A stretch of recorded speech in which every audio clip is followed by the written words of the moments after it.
विद्यार्थी आए हैं जो पहले इस कोचिंग में पढ़ते थे और आज वो एक सफलतम विद्यार्थी हैं। Mister Ayush, have a seat. अरे भैया, गॉड ब्लेस।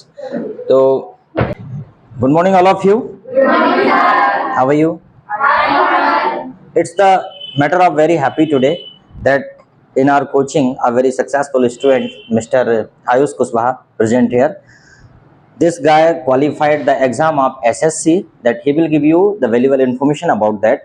ये आपको बताएंगे कि किस प्रकार से कॉम्पिटिटिव एग्जाम क्वालिफाई किया जाता है, स्पेशली SSC जो इन्होंने क्वालिफाई किया है।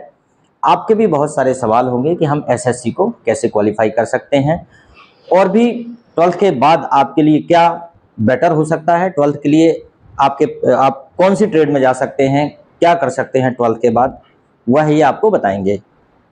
SSC क्वालिफाई करने की मिनिमम क्वालिफिकेशन क्या होती है, SSC में कौन कौन से विषय आते हैं, क्या पढ़ाई होती है, कट ऑफ कहाँ तक जाता है, कितने दिन की मिनिमम आपको प्रिपरेशन की आवश्यकता पड़ेगी, ऐसी तमाम बातें ये आपको बताएंगे। और जो भी आपके सवाल हों वो आप इनसे पूछ सकते हैं।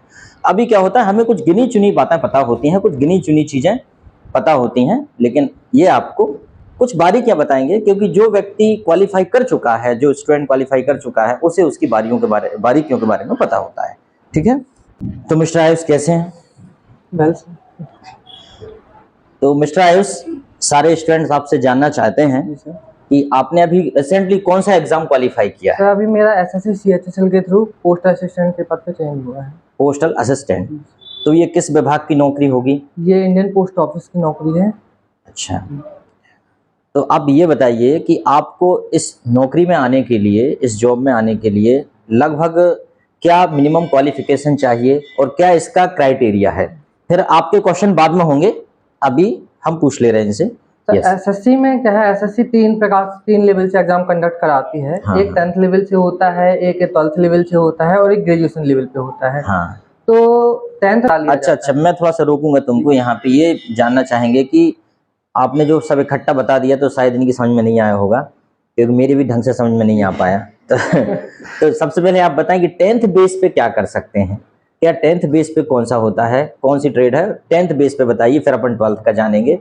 अगर मान लो कुछ स्टूडेंट यहाँ 10th वाले हैं और इनको जॉब में जाना है तो वो क्या कर सकते हैं? 10th बेस पे SSC के द्वारा एक मल्टीटास्किंग स्टाफ का एग्जाम कंडक्ट कराया जाता है। हाँ। तो उसमें जो गवर्नमेंट की मिनिस्ट्रीज हैं, उनमें जो स्टाफ होता है ग्रेड C लेवल का, D लेवल का, तो उसकी पोस्ट को उसके थ्रू फिल किया जाता है। ग्रुप D लेवल की पोस्ट, ठीक है, वो SSC 10th वालों के लिए 1900 ग्रेड पे समथिंग होता है। हाँ, और उसको फिल करवाया जाता है। 30,000 समथिंग उसके पास हैंड बनता है उसमें। मतलब जो बच्चा 10th क्वालिफाई है अभी भले ही वो 11th पढ़ रहा है, लेकिन वो एग्जाम अटेंड कर सकता है कि यदि उसकी एज 18 प्लस है, 18 प्लस होनी चाहिए। हाँ, ये बात है। इसका मतलब 12th होना उसका कंपलसरी हो ही जाएगा, क्योंकि 18 तभी तो हो पाएगा जब वो अपनी 12th कंप्लीट कर लेगा, क्योंकि 10th में बच्चे की एज नहीं हो पाती है ना। ये ठीक। अच्छा, उसके बाद उसमें विषय क्या आएंगे? उसमें भी मैथ, रीजनिंग, जीके और इंग्लिश। अब उसमें जो न्यू सिलेबस चेंज हुआ है उसके अकॉर्डिंग मैथ और रीजनिंग का जो सेक्शन है वो क्वालिफाइंग नेचर का है। समझ गए? 10th क्लास में अगर आप हैं और आपकी एज 18 प्लस है तो आप SSC का ये वाला एग्जाम दे सकते हैं जो ये बता रहे हैं। अच्छा, इनको पता कैसे चलेगा कि उसकी वैकेंसी आई है? उसकी वैकेंसी आप एक सरकारी रिजल्ट.com करके वेबसाइट है, तो क्या?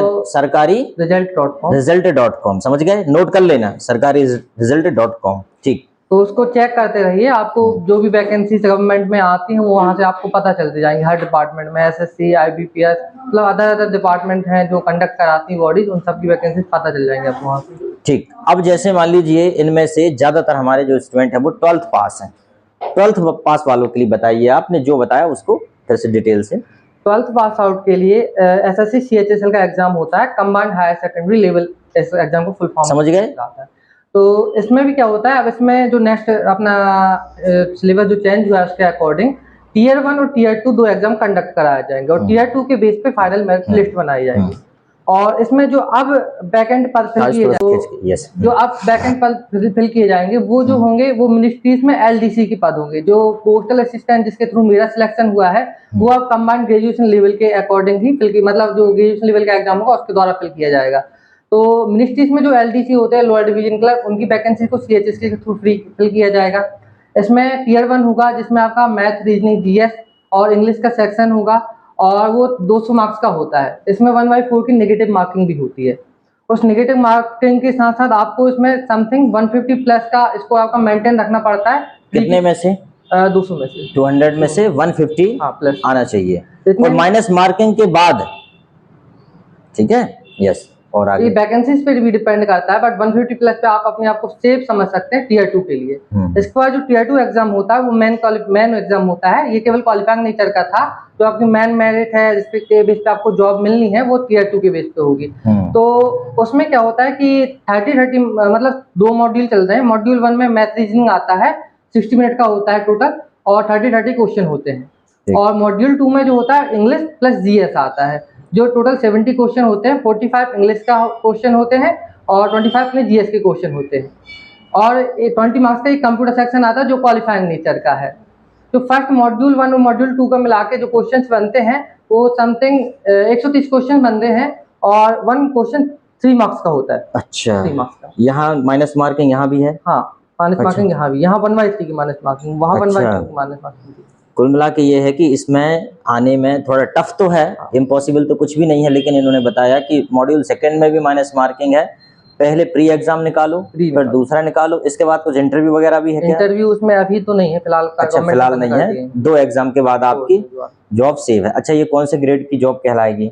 ये 2400, इसमें आप 1900 ग्रेड पे लगोगे इसमें भी। अच्छा, इसमें 1900 ग्रेड पे लागू होगी। ठीक ठीक। सैलरी लेकिन इसमें भी अच्छी खासी बनेगी। इसमें कुछ 1900 ग्रेड पे की होती है, कुछ 2400 ग्रेड पे की होती है, दोनों होती हैं। सेम एमटीएस में भी 1800 ग्रेड पे 1900 ग्रेड पे जो आपने क्वालिफाई किया ये वाला? ये मैंने किया है सीएचएस। अच्छा, तो इसके लिए क्या ग्रेजुएशन चाहिए? इसमें 12th पास आउट पहले था, अब जो होगा एग्जाम उसमें आपको ग्रेजुएशन चाहिए। अब थोड़ा सा अपग्रेड कर दिया उन्होंने, थोड़ा सा हायर क्वालिफिकेशन के रूप में उनको जो है ग्रेजुएशन चाहिए। चलो, अब आप ये बताइए हमें कि इसमें इंग्लिश भी इम्पोर्टेंट है। तो ये जो सारे जो सब्जेक्ट हैं ये कितने कितने मार्क्स के आते हैं 200 में से अगर डिवाइड करें तो? 50 मार्क्स के होते हैं। 25 ईच सब्जेक्ट से होते हैं क्वेश्चन। तो 4 सेक्शन होते हैं। 4 सेक्शन होते हैं और 1 क्वेश्चन 2 मार्क्स का है। 50 मार्क्स की इंग्लिश भी आती है। तो इंग्लिश का क्या स्तर है, क्योंकि they all are the English learning student? English में कंपटीशन में जो इंग्लिश आती है उसका जो लेवल होता है वो मॉडरेट लेवल की होती है। कभी कभी हाई हो जाता है बट मॉडरेट लेवल चलता है। उसमें मेनली जो है अपना वोकेबलरी सेक्शन पे बहुत बात करना पड़ता है, कॉम्प्रिहेंशन पे बात करना पड़ता है और अपना कॉम्प्रिहेंशन वोकेबलरी इन दोनों पे मेनली बात करना पड़ता है, बाकी हो जाती है इंग्लिश। हिंदी मीडियम के लिए थोड़ा सा टफ रहता होगा? थोड़ा स्टार्टिंग में लगता है कि हम हिंदी मीडियम, हमारे अंदर मतलब ये हीनवानो पहले ही से रहती है कि हम हिंदी मीडियम के तो इंग्लिश उतना कर नहीं पाएंगे। तो उस चक्कर में एक तो हम प्रिपरेशन स्टार्ट नहीं करते हैं और जब करते हैं तो 2-4 लोग जो अपने आजू बाजू इनसे पूछते तो यही मत सुनने को मिलता है, यार उसमें तो इंग्लिश आती है, अरे यार मेरे से नहीं हो रहा। मतलब इंग्लिश के डर के कारण लोग पार्टिसिपेट ही नहीं करते। ये बड़ी समस्या है। अच्छा, जैसे आप जब आते थे इंग्लिश कोचिंग करने के लिए तो आपने भी यहाँ पढ़ा है, तो उसमें से क्या चीजें आपको एग्जाम के पॉइंट ऑफ व्यू से फायदेमंद रही, जो यूजफुल रही एग्जाम के हिसाब से? फर्स्टली तो क्या होता है कि यहाँ सब स्टूडेंट जो पढ़ रहे हैं तो इंग्लिश का मेरे हिसाब से डर थोड़ा थोड़ा खत्म हो गया होगा सबके दिमाग से। ये बहुत बड़ा फैक्टर होता है कि इंग्लिश का डर खत्म हो जाता है। फिर उसके बाद आप सेल्फ स्टडी करके इम्प्रूवमेंट कर सकते हो, जो एग्जाम में आ रहा है उसके लिए प्रिपरेशन कर सकते हो। और यहाँ से आप जो ग्रामर पढ़ते हो वहाँ आप पढ़ोगे तो दोनों का जब कॉम्बिनेशन होगा तो आपको अच्छे से समझ में भी आएंगी चीजें। एकदम से आप जब पढ़ोगे तो शायद उतना समझ ना आए। बिल्कुल, जहाँ तक मुझे जो समझ में आया, इन्होंने बताया कि सबसे पहले आपका जो फियर है वो रिमूव हो जाता है, क्योंकि इनके फ्रेंड्स से जब ये बात करते हैं तो वो इसीलिए पार्टिसिपेट नहीं करते कि इंग्लिश आती है और इंग्लिश हुआ है लोगों के लिए। लेकिन अगर आपने कोचिंग कर ली है तो आपके अंदर एक कॉन्फिडेंस आ जाता है कि यार English is nothing, we can do it. आप कर सकते हो और कर रहे हैं, और इन्होंने किया है। चलो ठीक है, अब ये बताइए ग्रेजुएशन के बाद इसमें और क्या है? अभी तक जो आपने बताया 10th और 12th तक, अगर आप मान लीजिए इनमें से कुछ ऐसे बच्चे हैं या तो ग्रेजुएशन कर चुके हैं या ग्रेजुएशन रनिंग है, ग्रेजुएशन के बाद एसएससी कैसे होगी और उसमें कौन सी पोस्ट मिलेगी और उसमें सब्जेक्ट क्या रहेंगे? क्या एग्जाम का पैटर्न वैसा ही रहेगा जैसा आपने अभी बताया माइनस मार्किंग वाला, या कुछ बदलेगा? तो वो बताइए। तो एग्जाम का पैटर्न तो सेम ही रहता है एसएससी का, जो कंबाइंड ग्रेजुएशन लेवल का है और 10+2 लेवल का, दोनों का जो पैटर्न है वो सेम रहेगा। बट थोड़ा डिफिकल्टी लेवल चेंज होता जाता है ग्रेजुएशन के हिसाब से, थोड़ा डिफिकल्टी लेवल शायद आप कर देते हैं वो लोग। और इसमें जो कंडक्ट की जाती है वैकेंसी वो 4800 ग्रेड पे से 2400 ग्रेड पे तक की वैकेंसी फिल करवाई जाती है। समथिंग आपका इन 98,000 बनता है, 4800 ग्रेड पे में नेट सैलरी बनती है 98,000। है ना? नेट सैलरी और इन हैंड 77,000 बनता है। और 2400 गेट पे जो लो लेवल है इसमें इन हैंड 40,000 बनता है समथिंग, और 50,000 समथिंग आपका वो बनता है, क्योंकि 42% डीएनएस अलाउंस बढ़ गया गवर्नमेंट का। गुड। तो इसका एग्जाम पैटर्न भी सेम ही होता है। अच्छा, ये स्टेट गवर्नमेंट है या सेंट्रल सेंट्रल गवर्नमेंट? गवर्नमेंट, सारी सेंट्रल गवर्नमेंट जॉब है, ठीक। तो अभी आपने सैलरी का बताया, अब इसमें पोस्ट क्या मिलेगी इसमें पोस्ट ग्रेजुएशन के बाद? आपको इसमें एक बहुत अच्छी पोस्ट है जो से एमईए के नाम से जाना जाता है। मिनिस्टर ऑफ एक्सटर्नल अफेयर्स में, विदेश मंत्रालय में इसमें जॉब होती है। तो इसमें असिस्टेंट सेक्शन ऑफिसर की जॉब होती है। टोटल ये जॉब जो होती है क्लर्किकल बेस होती हैं, बट जॉब के नेम चेंज हो जाते हैं और उसके साथ साथ उनका वर्क कल्चर भी चेंज होता जाता है। मतलब बहुत से डिपार्टमेंट है तो हर डिपार्टमेंट का अलग अलग वर्क कल्चर है। तो अब आपने बताया, इन्होंने बताया कि जो जॉब है वो सेंट्रल गवर्नमेंट की जॉब है और एसएससी के थ्रू सारी जो पोस्ट है वो क्लरिकल पोस्ट है, उसी में जो है ग्रेड बढ़ता जाता है, ऊपर नीचे होता रहता है। मान लीजिए 10th की है, 12th है और उसके बाद ग्रेजुएशन है। ओके, तो अब आप अपने सवाल पूछिएगा, आपको क्या पूछना चाहते हैं, आपको क्या जानना है इस वैकेंसी के संबंध में। कैसे पढ़ाई करें, कितने घंटे पढ़ाई करें, ठीक है, कितने अटेम्प्ट में निकल सकता है, एज क्राइटेरिया क्या है इसका, मैक्सिमम एज क्राइटेरिया क्या है? 30। और 30। उसके बाद 3 ईयर का एज रिलैक्सेशन ओबीसी को मिल जाता है तो 33 हो जाता है। अच्छा, वुमेन रिलैक्सेशन भी है कुछ? वुमेन का नहीं। अच्छा हाँ, 3 ईयर रिलैक्सेशन, 30 ईयर तक आप इस एग्जाम को दे सकते हैं, इसमें अपियर हो सकते हैं। और 3 ईयर का रिलैक्सेशन है अगर आप ओबीसी में आते हैं तो। और उसके नीचे वालों को तो रहता ही है, एससी और एसटी वालों को भी रहता है रिलैक्सेशन, जनरल को नहीं है। अगर आप जनरल कैटेगरी में आते हैं तो आप 30 साल तक एग्जाम दे सकते हैं। सैलरी भी बहुत अच्छी मिलती है, 90,000 प्लस मिलेगी आपको, कोई दिक्कत नहीं है।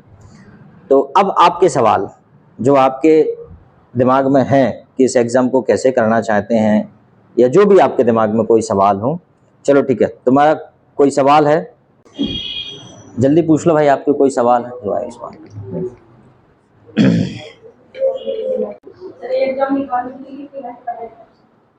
हाँ, इनका क्वेश्चन मैं पूछ ले रहा हूँ फिर से। ये दुर्गा पूछ रही हैं, एग्जाम निकालने के लिए कितने घंटे पढ़ना पड़ता है?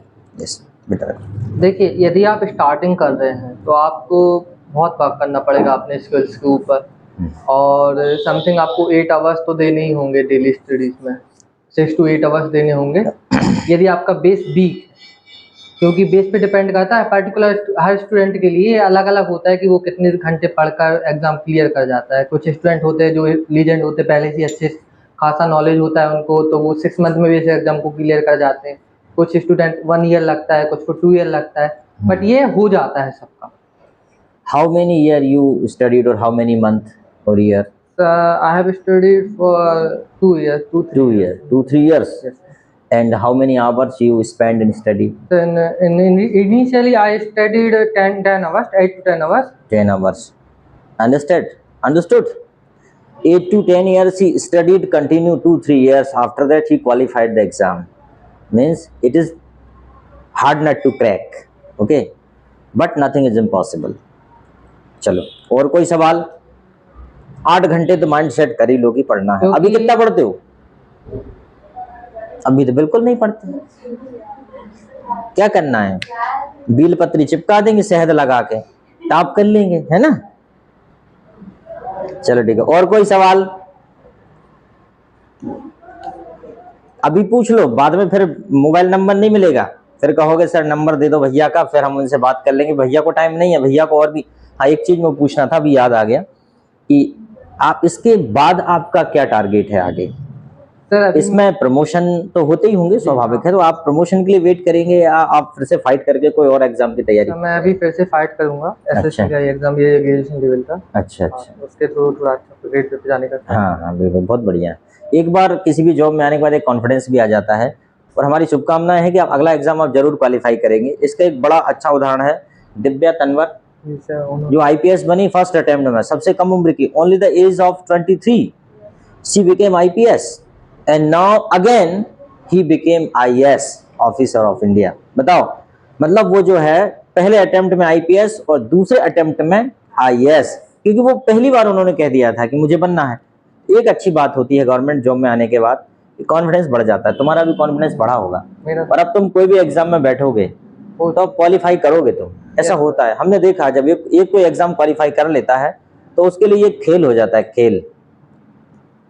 चलो और कोई सवाल भाई? अच्छा, अगर आपकी बात की जाए तो आपको कैसे टीचर पसंद आए, कि जो एंटरटेनमेंट करा के पढ़ाते हैं नहीं या सर। जो सिर्फ पढ़ाते हैं? मेरे को सर मतलब जो मेनली फोकस उनका पढ़ाई पे रहता है, स्टूडेंट की अच्छा, सक्सेस पे रहता है, वो मेरे को ज्यादा ठीक लगते हैं। ऐसे इस क्लास में भी ऐसे महान लोग हैं जिनको एंटरटेनमेंट से ज़्यादा मतलब नहीं है, उनको सिर्फ पढ़ाई से मतलब, और कुछ ऐसे भी हैं जिनको पढ़ाई से मतलब नहीं है। किसी वैकेंसी को आप भरेंगे या किसी वैकेंसी में आप जाएंगे, जब आप प्रिपरेशन करेंगे तो ये सारी चीज़ें और समझ में आएंगी। लेकिन ये है कि कुल मिला के जो किसी से भी पूछो, इनको पता ही नहीं क्या है, इनसे पूछो किसी से भी, दिए बस यही कहते हैं, I want to become doctor, I want to become IAS officer. ठीक है, आप इसलिए नहीं कहते क्योंकि आपको दूसरी चीज़ों के बारे में पता नहीं है। और एक बात यह है कि मैं जरूर ये कहूंगा कि गवर्नमेंट जॉब में क्या है, थोड़ा सा आदमी के पास रुतबा भी रहता है, जी सर, स्टेबिलिटी आ जाती है। स्टेबिलिटी, गवर्नमेंट सिक्योरिटी, और काम करने वालों को तो हर जगह सम्मान है, और काम नहीं करने वालों को कहीं सम्मान नहीं। अगर आप गवर्नमेंट सेक्टर में भी अगर आप आ जाते हैं, अगर आप इस भावना से आते हैं कि हमें सिर्फ गवर्नमेंट की सैलरी चाहिए, हमें काम नहीं करना, तो आपको सम्मान नहीं मिल पाएगा। जैसे तैसे नौकरी तो ले ली, पर सम्मान कहाँ से लाओगे? सम्मान सिर्फ और सिर्फ आएगा तो हार्ड वर्क से ही आएगा। आपको प्रूफ करना पड़ेगा, आपको वहाँ पे अपना प्रेजेंटेशन देना पड़ेगा कि हाँ आप में है वो बात, आपको प्रेजेंट करना पड़ेगा। चलो ठीक है, और कोई क्वेश्चन किसी का?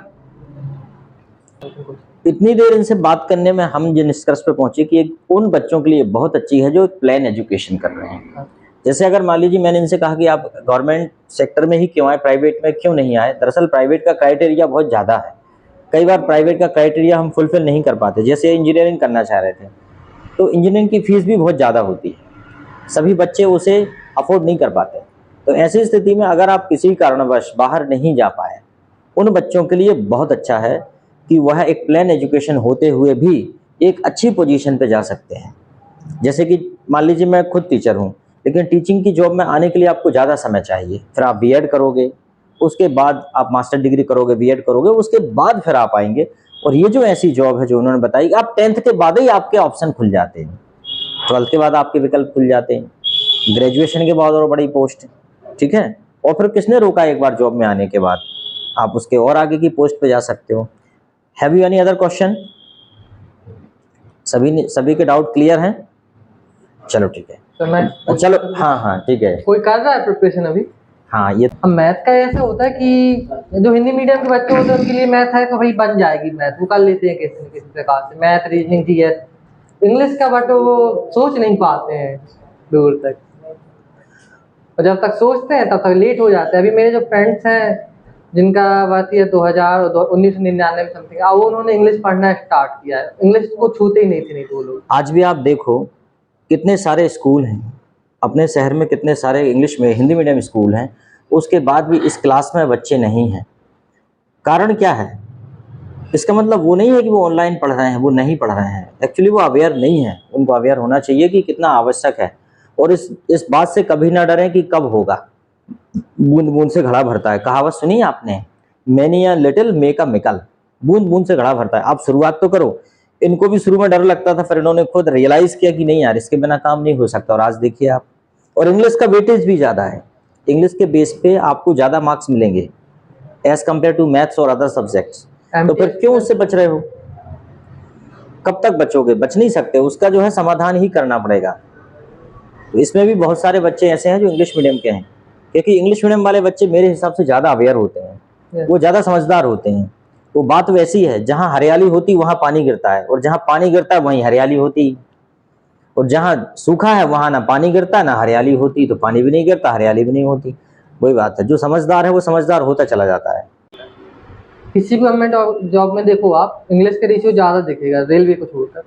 अब देखिए कारण भी है, क्योंकि हमारे देश में बहुत ज़्यादा डाइवर्सिटी है। अदर स्टेट्स में आप जाके देखेंगे तो वहाँ की लैंग्वेज ऐसी है कि वो आपकी भाषा को नहीं समझते हैं, वो उनकी लैंग्वेज अलग है। परंतु जो इंग्लिश है वो एक लिंकिंग लैंग्वेज की तरह है। English is a linking language, you can't dispense with it. English is official language. English is an international language. In this world, it is the time of globalization where the number of foreign industry, number of foreign multinational companies are working in India.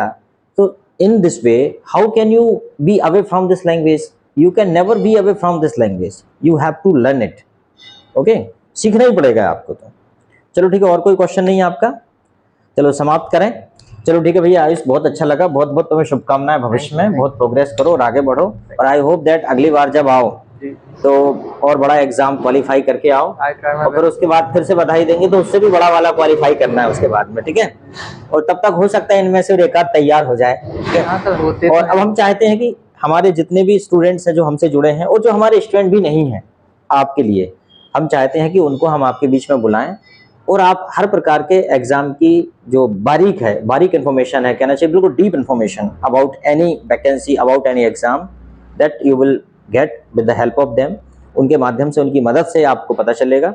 और हो सकता है तो next जो अगले guest हैं हमारे, कोई हम दूसरे ट्रेड से बुलाएंगे जो कोई दूसरे फील्ड में है, ठीक है।